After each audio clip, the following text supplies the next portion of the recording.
Македонка Китанова од Штип веќе 10 години нова година ја пречекува сама.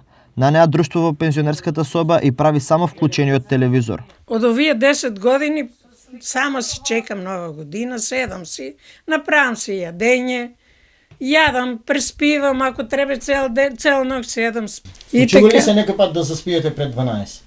Па случува се. Стари години више така идат. Новогодишниот декор во собата на Китанова одамна го нема. Интересот за украсување исчезнал кога таа останала сама.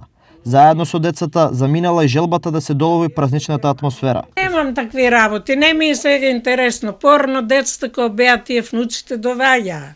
Те на сестра, на браќа доваѓаа. И сега доваѓат, ама бегаа у странство.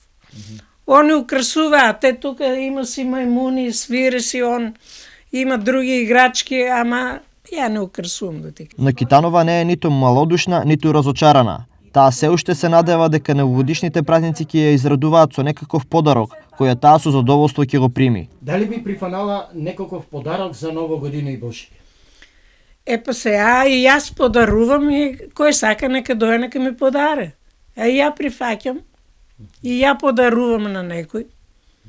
Што се може, што не, тоа е. Годинава среќата е на нејзина страна. Подарокот овој пат пристигна од општина Штип, од каде за Китанова ќе организираат новогодишен дочек. За неја е обезбедено место во еден од штипските ресторани.